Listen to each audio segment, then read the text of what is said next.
Penggunaan istilah ekonomi sirkular dipelopori oleh Walter Stahl tahun 1970-an, merespon krisis penanganan limbah di negara-negara maju Eropa akibat model ekonomi linear, yaitu ambil, buat, dan buang.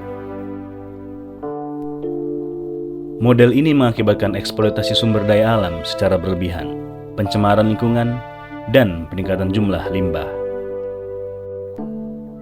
Ekonomi sirkular sendiri merupakan model ekonomi yang bertujuan untuk menciptakan sistem yang lebih berkelanjutan dengan mengurangi limbah, memanfaatkan kembali sumber daya, dan memperpanjang siklus hidup produk.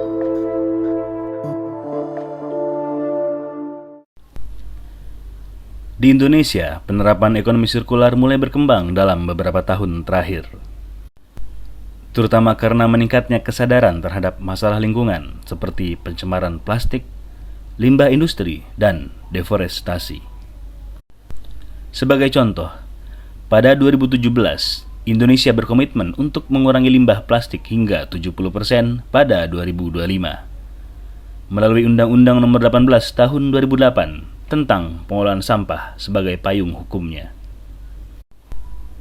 Lalu, bagaimana dengan penerapan ekonomi sirkular di industri kaca? Mari kita belajar dari raksasa industri kaca di Indonesia. Mulia Glass.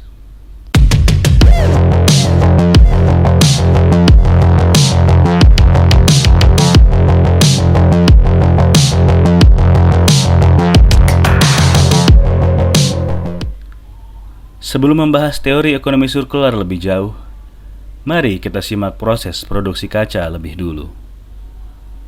Proses produksi kaca dimulai dengan mencampur bahan baku utama seperti pasir silika, soda as, batu kapur, dan pecahan kaca daur ulang atau yang biasa disebut kalet. Penggunaan kalet inilah yang berperan dalam pelestarian lingkungan, berupa penggunaan limbah kaca agar tidak terbuang sia-sia di alam dan malah mencemari lingkungan. Selain itu, penggunaan kalet dalam produksi kaca membantu menghemat energi karena kaca daur ulang mencair pada suhu lebih rendah dibanding bahan baku mentah, sehingga mengurangi eksploitasi sumber daya alam dan emisi karbon. Kembali ke proses pembuatan kaca. Semua bahan campuran tadi dilebur dalam tungku pada suhu sekitar 1500 derajat Celcius hingga menjadi kaca cair yang dituangkan di atas permukaan timah untuk membentuk lembaran kaca yang rata dan halus. Prosedur ini dinamakan proses float. Selanjutnya, lembaran kaca didinginkan secara perlahan di ruang pendingin untuk mengurangi tekanan dan mencegah retak. Setelah itu, kaca dipotong sesuai ukuran yang diinginkan dan dipoles untuk menghaluskan tepinya. Semua rangkaian proses ini menghasilkan kaca lembaran siap pakai untuk berbagai kebutuhan, seperti jendela, cermin, atau aplikasi arsitektural. Inilah produk Mulia Glass.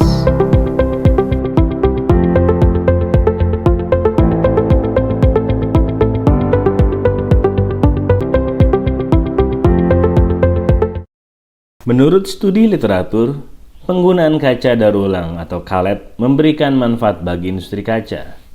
Di antaranya, mengurangi penggunaan energi hingga 40%, mengurangi eksploitasi sumber daya alam seperti pasir silika, soda as, dan batu kapur, mengurangi emisi gas rumah kaca hingga 30%, mengurangi limbah kaca yang dibuang ke lingkungan, sehingga secara keseluruhan, kalet berkontribusi pada efisiensi produksi dan mendukung upaya berkelanjutan untuk pelestarian lingkungan.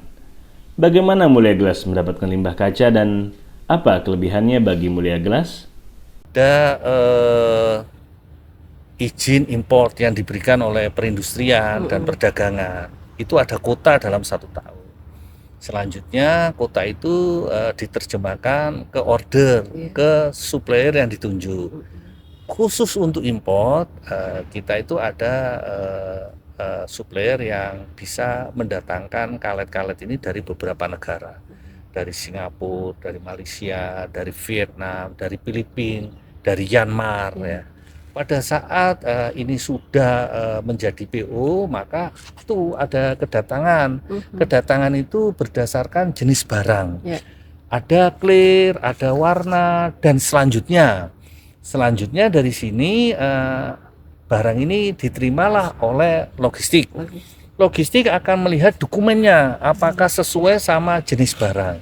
Setelah sesuai, nanti akan dibongkar oleh logistik sesuai standar operasional SOP. Selanjutnya ditempatkan di masing-masing gudang sesuai warnanya. Tidak ada namanya warna itu clear akan tercampur sama dikit, tidak ada. Bagaimana bongkarnya nanti kita bisa lihat. Siapa saja Pak yang berperan di sini kalau untuk yang lokal? Pada prinsipnya yang lokal ini sudah ada pelaku bisnisnya sebelum industri ini berdiri. Mereka-mereka ini adalah supplier. Kalau saya pernah nanya itu mulai tahun 70 itu neneknya itu salah satu supplier, itu neneknya sudah usaha beling ini. Sekarang yang ngelola ini cucunya, sudah generasi ketiga ya. Jadi di dalam negeri ini sudah ada yang ngumpulin, tetapi tidak sebanyak dari impor. Rata-rata per bulan kita itu lokal antara 1.400, paling tinggi itu 2.000 gitu ya. Lokal itu nggak bisa lagi dimaksimalkan, dan penyerapannya dari kalet ini tidak hanya kita, juga ada industri yang sejenis. Jadi kita tidak bisa memaksimalkan karena ada yang membeli juga gitu kan. Tapi apapun yang ada, ini adalah nuansa bisnis yang sehat. Ada berbagai tantangan dalam mendapatkan kalet berkualitas. Di antaranya penyortiran terhadap bahan pencemar seperti tembaga. Sortir itu khusus untuk memisahkan kontaminasi sama kalet ya Pak Mus ya. Kontaminasinya itu ada SIP 1, ada SIP 2, ada SIP 3. Masing-masing plant Pak Mus ini punya alat sortir. Berapa satu plant Pak Mus? Dua. Jadi satu plant itu ada 2 mesin sortir ya, dan itu yang menjamin bahwa kalet ini masuk ke produksi benar-benar sudah tidak ada kontaminasi ya Pak Mus ya. Itu. Jadi sejarahnya kita mendatangkan kalet ini memang dari dalam negeri itu tidak mencukupi untuk kebutuhan kita. Kalau kita itu jumlahnya banyak, maka pengaruhnya cukup besar, bisa ke industri hijau, bisa menurunkan temperatur dan lain-lain. Tanpa kita tidak di backup dengan perizinan impor, kita tidak bisa melakukan itu. Apa yang diterapkan Mulia Glass sejatinya merupakan praktek dari ekonomi sirkular, di mana produk dan material tidak menjadi limbah, melainkan digunakan kembali dalam proses produksi. Dalam rencana pembangunan jangka menengah nasional tahun 2020 sampai 2024, sirkular ekonomi sebagai bagian dari strategi pembangunan rendah karbon. Sirkular ekonomi diyakini dapat menjadi solusi penting untuk mencapai SDGs pada 2030.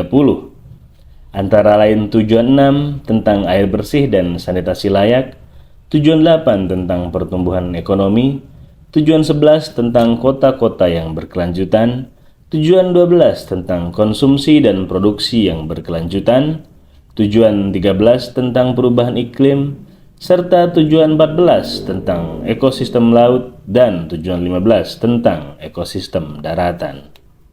Di berbagai negara maju, konsep ekonomi sirkular dalam industri kaca sudah diterapkan secara luas. Di antaranya, di Jerman, limbah kaca telah dimanfaatkan sebagai bahan tambahan dalam produksi beton dan bahan konstruksi lainnya.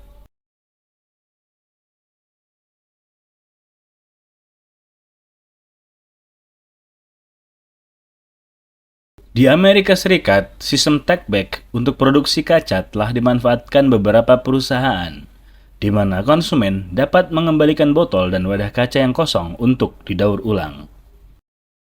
Kebijakan insentif untuk perusahaan yang mendaur ulang kaca, serta regulasi yang ketat terkait limbah industri, mendorong pertumbuhan sektor daur ulang kaca di negara maju. Model ini dapat menjadi acuan bagi industri kaca di Indonesia dalam memulai transformasi menuju era keberlanjutan. Dengan memanfaatkan limbah kaca sebagai sumber daya, Mulia Glass tidak hanya mampu menekan biaya produksi dan emisi karbon, tapi juga merespon tren pasar yang semakin mengedepankan keberlanjutan dan tanggung jawab lingkungan.